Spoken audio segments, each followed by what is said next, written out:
Pitagoras. Pitagoras gimė apie 600 metų prieš Kristų ir gyveno maždaug 100 metų. Pitagoras buvo pirmasis žmogus pavadinęs save filosofu. Iš tikrųjų, pasaulis būtent jam turi būti dėkingas už šį terminą. Prieš tai protingi žmonės save vadino išminčiais. Tai reiškia žmogus, kuris žino. Pitagoras buvo kuklesnis, jis įvedė filosofijos terminą, kuris reiškia tas, kuris stengiasi rasti, sužinoti. Kai Pitagorai buvo 18 metų, jis dalyvavo olimpinėse žaidynėse ir nugalėjo visose kumštynių rungtyse. Po šios pergalės Pitagoras pradėjo daug kur keliauti ir kelis metus praleido Jonijoje su Taliu ir jo mokiniu Anaksimandru. Vėliau Sirijoje gyveno su finikiečių išminčiais, kurie supažindino jį su Biblo paslaptimis. Paskui išplaukė į Egiptą ir ten praleido 20 metų. Nilo pakrančių šventyklose įgijo egiptiečių protėvių žinių. Tada persai užgrobė šalį ir Pitagorą paėmė nelaisvę bei išgabeno į Babiloną. Per 12 metų Mesopotamijos sostinėje jis įgijo gausių raštininkų ir babiloniečių magų žinių. Tada kupinas patirties išminties grįžo į Samą, paliktą prieš 40 metų. Tuo metu Same viešpatavo Polikratas, o Pitagoras nepakentė tironų, todėl iškeliavo didžiosios Graikijos pajūrio link. Jis išsilaipino Sibaridėje, Italijos pietuose. Krotone Pitagoras įkūrė savo mokyklą. Jis subūrė nedidelę grupę atsidavusių mokinių, kuriems perteikė gilią išmintį, o taip pat okultinės matematikos, muzikos, astronomijos, kurias laikė visų menų ir mokslų pagrindų žinias. Geometrijos, muzikos ir astronomijos studijavimas buvo būtinas, norint suprasti Dievą, žmogų bei gamtą. Pitagoro mokykla gyvavo 150 metų ir ją sudarė 218 pitagorininkų. Kad žmogus būtų priimtas į Pitagoro mokyklą, jis 5 metus turėjo eiti į paskaitas ir tik klausytis, ką kalba Pitagoras. Salė būdavo perskirta uždanga ir visos žinios pasiekdavo klausytojus tik per garsą. Tai Pitagoras patikrindavo, kokie kantrūs ir galintys tylėti yra jo būsimi mokiniai. Taip tarsi įsitikindavo mokinių patikimumu ir galėjo būti ramus, kad paslaptis neiškeliaus už mokyklos sienų. Kuomet salė dengianti uždanga būdavo atidengiama, ji reiškia, kad bandymą mokiniai išlaikė. Visi pitagorininkų tekstai būdavo įslaptinti, parašyti dviprasmiškai, 2 interpretavimo lygiais. Vieną suvokė visi, kitas buvo skirtas tik išrinktiesiems. Pitagorininkai taip pat kalbėjo ir simboliais, mislėmis. Žinios dažniausiai buvo perduodamos iš lūpų į lūpas. Kad žmogus galėtų būti priimtas į pitagorininkų mokyklą, jis turėjo atiduoti visus savo turtus mokyklai. Tik skirtingai nei šiuolaikinėse sektose, žmogus, kurio į mokyklą nebepriėmė, išvykdamas gaudavo 2 daugiau turto nei turėjo atvykdamas. Mėgstamiausia Pitagoro metodikos forma buvo aforizmas.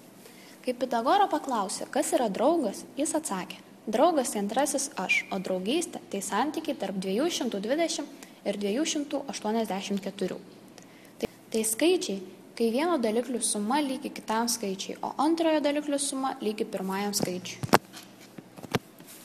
Dar vieną skaičių kategoriją apibrėžė Pitagoras. Tai tobuli skaičiai. Jų daliklių suma lygi pačiam skaičiui. Kai kurie graikų matematikai tobulai skaičiais laikė tokius skaičius, kurių daliklių sandauga lygi tam pačiam skaičiui. Tobuliausias iš visų yra skaičius 6. Pitagoras savo mokiniams paliko 10 įsakymų. 1. Venkite išvaikščiotų kelių, eikite nepramintais takais. Tie, kurie ieško išminties, turi pasitraukti į vienumą. 2. Pirmiausia, būk savo liežuvio, o ne kitų daiktų šeimininkas ir sek paskui Dievą. Šis aforizmas perspėja žmogų, kad jo žodžiai gali suklaidinti kitus. Jeigu abejojama, ką reikia pasakyti, geriau patylėti. Pučia vėjas, nusilenk ūžimui. Pitagoras primena savo mokiniams, kad Dievas nurodė klausyti elementų balsų ir kad visi daiktai gamtoje pasireiškia per harmoniją, ritmą arba veiksmą priskiriamą Dievui. 4. Padėk žmogui, kuris kelia sunkų daiktą, tačiau nepadėk tokiam, kuris jį padeda. Reikia padėti besistengiančiam, tačiau niekada nereikia padėti tokiems, kurie vengia atsakomybės. Nuodėmė padėti tinginiams. 5. Nekalbėk apie Pitagoro mokymą bei išmanymą. Perspėjama, kad nederėtų aiškinti Dievą paslapčių ir slaptųjų mokslų, neturint dvasinio ir intelektualinio išsilavinimo. 6. Išeidamas iš savo namų negrįžk, nes juose apsigyvens furijos. Pitagoras perspėja, kad pradėjus ieškoti tiesos ir atskleidus kai kurias paslaptis, negalima grįžti ten, kur nežinojimas ir kentėjimas. Geriau nieko nežinoti apie dieviškumą, negu šiek tiek išmokus grįžti iš pusiaukelės. 7. Maitink gaidį, jo neaukok, nes jis pašvęstas saulei ir mėnuliui. Šiame aforizme slypi 2 reikšmingi nurodymai. Pirmasis teigia, kad nereikėtų aukoti dievams gyvų sutvėrimų, nes gyvenimas yra šventas ir negalima jo naikinti netgi siūlant Dievui. Antrasis perspėja, kad žmogaus kūnas, kurį čia simbolizuoja gaidys, pašvęstas saulei, Dievui ir mėnuliui gamtai. Jis turi būti išsaugotas kaip brangiausia žmogiškojo įsikūnijimo buveinė. Pitagoras perspėja savo mokinius dėl savižudybės. 8. Neleisk kregždutėms apsigyventi savo namuose. Tai perspėjimas tiesos ieškotojams, kad jie apsaugotų savo protą nuo klaidingų minčių ir nesusietų savo gyvenimą su žmonėmis, nepasiruošusiais pasikeisti dvasiškai. 9. Neteisk kiekvienam savo dešiniosios rankos. Tai perspėjimas mokiniui. Reikia vadovauti savo protu ir nesidalyti išmintimi ir žiniomis su tais, kurie nesugeba šito įvertinti. Ranka simbolizuoja tiesą, kuri pakelia tuos, kurie nupuolė dėl savo neišmanimo. Tačiau kai kuriems iš jų puolusiųjų visiškai nereikia išminties. Toks žmogus greičiau nukirs ranką ištiestą jam. Tik laikas gali atpirkti žmonių neišmanimą. 10. Atsikėlęs iš lovos išlygink kūno paliktas žymes. Pitagoras mano, kad mokinys, prabudęs iš neišmanimo snaudulio ir pasiekęs budraus proto būseną, turi panaikinti visus prisiminimus apie savo dvasinę tamsą. Išmintingas žmogus nepaliks po savęs formos, kurią mažiau protingas gali paversti stabu. Viskas žemėje ir visatoje paklūsta skaičių tvarkai. Bet kas yra skaičius ir skaičių tvarka?